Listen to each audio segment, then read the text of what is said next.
পারে না। আর কি বলবো আপনাদের, আর কিছু বল, আর কিছু বলার আছে? বেশ ভালো বুঝছিস না, শারীরিক ভাবে অক্ষমই তো। হ্যাঁ, ও আমার মানসিক শারীরিক কোনোভাবে শান্তি দেয় না। এটা হচ্ছে সাইতুল। আমার হাজবেন্ডের সাথে আমার কোনোভাবে কোনো সম্পর্ক ভালো নাই, এই কারণে আমি ওর সাথে সম্পর্কে জড়াইছি।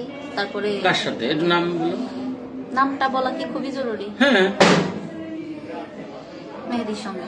মেহেদি না, ওর আব্বার নাম কি? ফরহাদ। ওগের বাড়িও কি সাথর? হ্যাঁ, সাইতুল।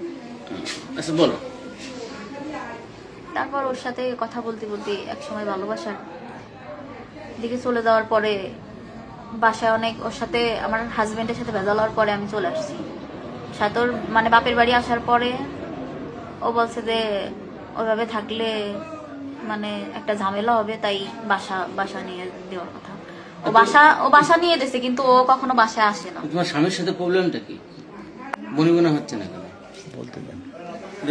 না, প্রশ্ন না করলে কথা আসে না। আর হাজবেন্ড আমার সাথে যায় না। ও আচ্ছা, পারে না।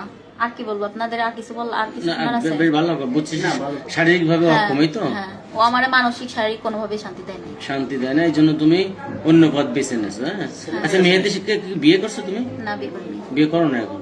সে কি বিয়ে করবে আশা করতেছে? হ্যাঁ, দিছে, বলছে ডিভোর্স করবে। এখানে বাসা নেছো কতদিন? 1 তারিখে। 1 তারিখে না? কোন মাসে 1 তারিখে? এই মাসে, এই মাসে, জানুয়ারি মাসে। ওই ঘরে কি ছেলে মেয়ে আছে? কোন করে? আগের স্বামী? হ্যাঁ, একটা ছেলে। কয় বছর বয়স? 5 বছর। ও, তা এখানে যে আপনি 1 তারিখ থেকে বাসা নিলেন, আপনার ওই স্বামীকে কি ডিভোর্স দিচ্ছেন?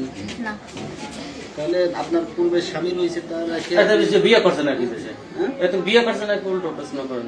আচ্ছা মেয়েদের, আচ্ছা 1 তারিখে করে নাই বিয়ে, ভাই দাঁড়ান, কেবল বাসা নিয়ে 1 তারিখে আপনারা বাসা নেওয়ার পর, ঠিক আছে, মেহেদি আর আপনি বাসা নিয়েছেন, এরপরে কি মেহেদি আসছে? না, মেহেদি আসে না। তাহলে আপনি এই যে একা একা আমার থাক, কিছু লাগলে ও টাকা পাঠায় দেয়, আমি কিনে নিই। আচ্ছা আচ্ছা আচ্ছা, সেটা ঠিক আছে, কিন্তু আপনি যে একা একা একটা মেয়ে এখানে বাসা ভাড়া করে থাকতেছেন, এতে সমস্যা হচ্ছে না আপনার কোনো?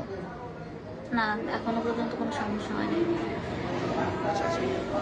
তাহলে আপনি কি এই যেভাবে রাখছেন মেহেদি এইভাবেই থাকবেন, নাকি আপনি আপনার আগের স্বামীর কাছে ফিরে যাবেন, নাকি নতুন করে বিয়ে করবেন তাকে, না কি করতে যাচ্ছেন আপনি আসলে? ও আমাকে ডিভোর্স দিয়ে দিক, তারপরে আমার জীবন কিভাবে, আমার লাইফে কিভাবে কি করতে হবে সেটা আমি ভালো বুঝবো না। আচ্ছা আচ্ছা, মানে এক কথায় আপনি আগের স্বামীর কাছ থেকে ডিভোর্স চাচ্ছেন, হ্যাঁ, সে ডিভোর্স দিলে তারপরে আপনি আপনার সিদ্ধান্ত আপনি নেবেন, এই তো আপনার কথা? হ্যাঁ। আচ্ছা আচ্ছা।